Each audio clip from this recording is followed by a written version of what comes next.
Salam əziz uşaqlar. Bu gün mən sizinlə 3-cü sinif riyaziyyat kitabından 2-ci hissəsindən olan səhifə 33-də bir misal altının birinci misalını izah verəcəm sizə. Bizə müqayisə et verilib. Müqayisə et ədədləri verib, topla, vur, böl, çıx. Nəticədə burada alacağın cavabı müqayisə edəcəyik. Bu ulduz işarəsidir. Deməli, biz burada nə edirik? Əvvəlcə hər zaman bilirik ki, mötərizənin içini həll edirik. Sonra bölməni, çıxma, vurmadısa onu eləyirik. Həllini eləyirik. İndi biz bu birinci hissəni, yəni 848 bölünsün 8 misalını həll edəcəyik. Gəlin buradan həlli buradan aparaq. 3 rəqəmli ədədin tək rəqəmli ədədə bölünməsi. Deməli, bölmə əməlini öndən aparırıq. Birinci rəqəm 8-ə bölünür. 8 8-ə böləndə neçə qalır? 1 qalır. Və 1-i vuruq 8-ə 0, 4 düşür aşağı. 4-ün içərisində 8 yoxdur. 4 8-ə bölünmür. Ona görə biz nə edirik? Onluq mərtəbəsində bir dənə 0 yazırıq. Və 8-i düşürdürük aşağı. 48-i 8-ə böləndə qalır 6. Deyilir 48, 0. Biz aldıq ki, 848 bölünsün 8 bərabərdir 106. Deməli, buradakı cavabımız 106-dır. Ulduzu olduğu kimi saxlayaq. Misalın digər həllini aparaq.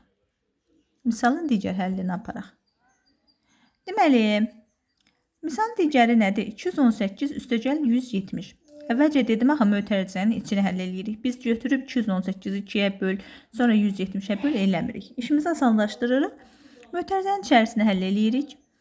Alt-alta toplayaq. Üstəgəl 170. Xətti çəkirik.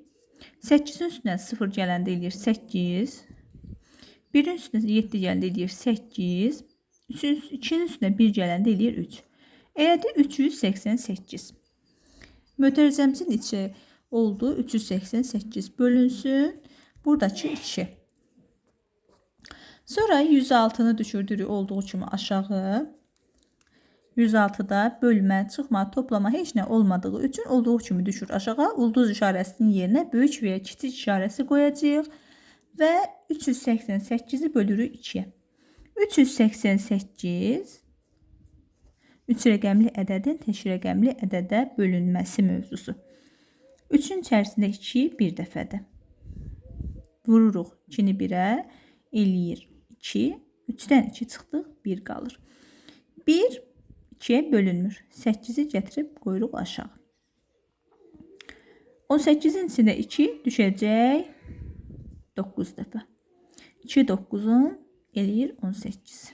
0. 8 düşür aşağı. 8-in içərisində 2, yəni 8-i 2-yə bölürük, eləyir 4. Elədi 4. Burada 2-ni vurduq 8-ə, 4-ə elədi 8 və cavabımız oldu 194. Yəni 388 bölü 2 bərabərdir 194. Cavabımız aldıq cavabı. Buradan yazırıq 194. Bizə demişdi axı, müqayisə edin.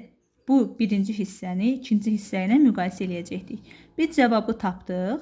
Birincinin cavabı oldu 106, ikinci hissənin cavabı oldu 194. İndi hansı böyükdür? Təbii ki, 194 daha böyükdür. Ona görə işarəmizi 194-ə tərəf qoyuruq. Uşaqlar, bilirsiniz ki, böyük olana tərəf. Bunu üçbucağı işarəsi mən adlandırıram. Uşaqlara belə daha rahat olur. Üçbucağın açıq tərəfi böyüyə tərəf olur. İti tərəfi isə, yəni bağlı tərəfi isə kiçiyə tərəf olur.